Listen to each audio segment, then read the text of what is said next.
Yo, what's going on, everyone? It's your boy DLloyd. So, a new twist and everything going on with the Cavs and the Boston Celtics Kyrie Irving trade. It looks like there's a possible other team who is interested in making an offer if the Cavs do decide to void the trade that they made with the Boston Celtics, and that team could possibly be the Milwaukee Bucks. Now, ESPN's Zach Lowe, he's the one reporting this first. I will leave the description, or leave the link, excuse me, in the description so you guys can check it out for yourself. But what he is reporting currently is that the Bucks are interested in Kyrie. If Kyrie is going to agree to sign long term, then they could up their offer to the Cleveland Cavaliers, and it looks like they'll be offering a package surrounding Malcolm Brogdon as well as Chris Middleton. You ship out both of those, maybe a draft pick, and then you get Kyrie Irving back. Now, one of the issues with that is that Kyrie Irving, at least he said he liked the trade going to Boston. He thought it was a good situation.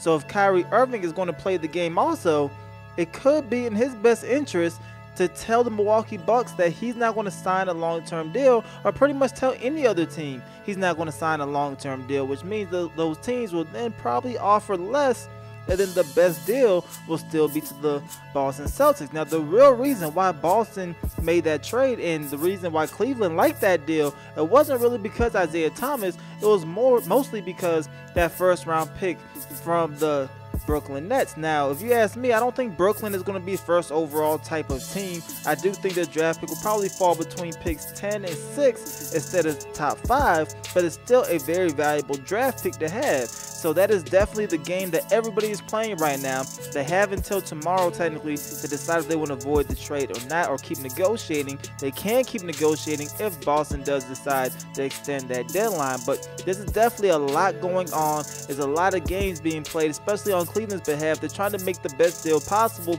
I think when they initially brought this up, they wanted Boston to go ahead and offer a lot more draft picks. And it looks like Boston isn't going to budge at this point in terms of what they're going to offer up. Maybe they could get another second round from Boston, but I don't really think they will get that at this point either.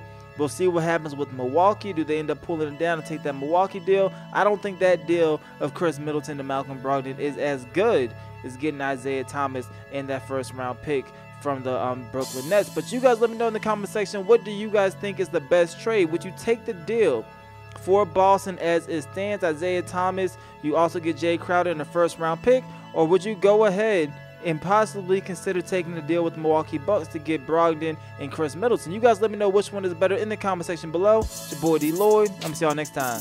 Peace.